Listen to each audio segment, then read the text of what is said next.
The Chronicles of Curious Conduct, Episode 4, Great Aunt Edna's Guide to Manners and Poisonous Glances. Welcome, dear listeners, to Chronicles of Curious Conduct.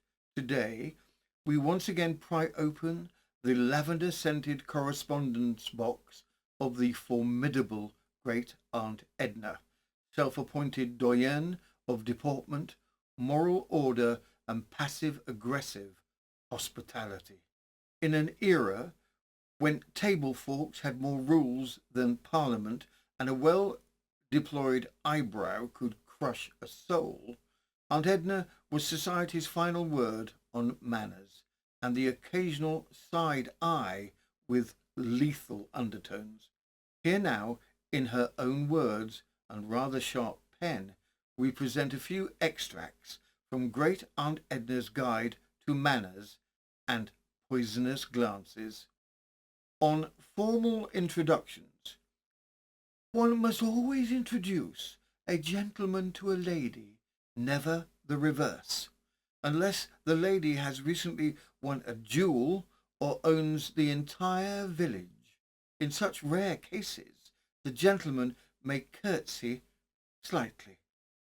On afternoon tea, milk goes in last.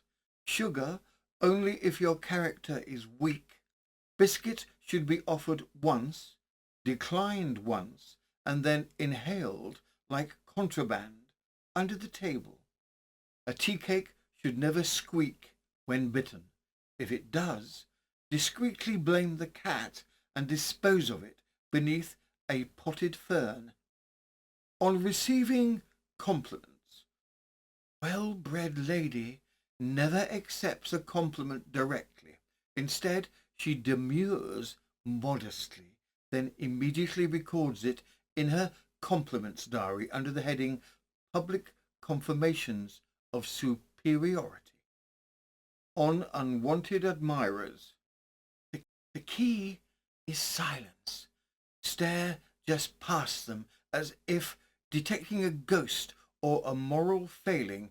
If persistence continues, mention your 6 dead husbands and their suspiciously brief lifespans. On attracting the oblivious, drop your handkerchief only once. Twice, and you seem clumsy. Thrice, and you may be proposed to just out of pity. Failing that, quote Latin by candlelight and pretend not to care. They loathe that. On liking one's friend's beau, terribly gauche?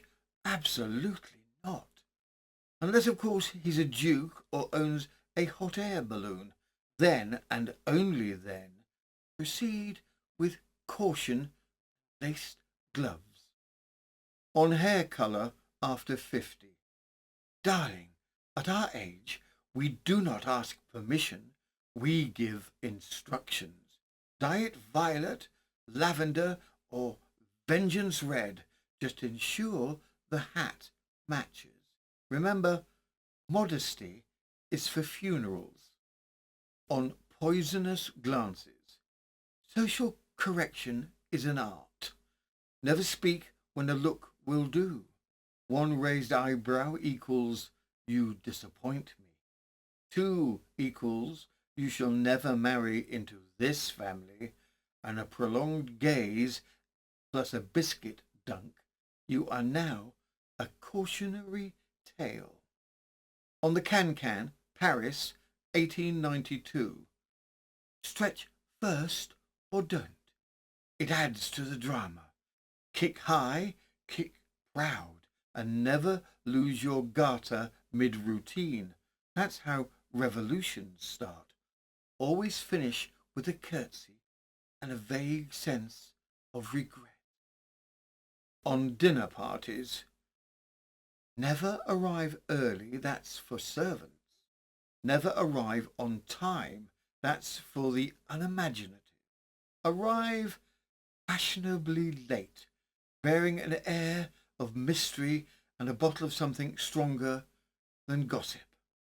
That concludes This glimpse into Great Aunt Edna's Guide to Manners, a handbook no civilized household should be without, preferably tucked between the port decanter and the emergency bell for fainting spells.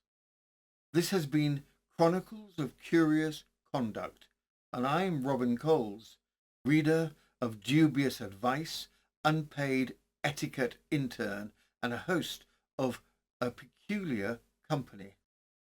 If your curiosity remains unsatisfied and your tolerance for rogue memoirs, romantic misdemeanours, and mildly cursed cabaret anecdotes remains intact, we cordially invite you to peruse our Ko-fi parlour. The link awaits below, elegantly lounging in the show notes. Or, should you fancy receiving these tales each week like clockwork, bundled in ghost-rattled digital wrapping and delivered with questionable moral instruction, our Patreon salon is open to all brave hearts and scandal lovers. That link is also lounging modestly below.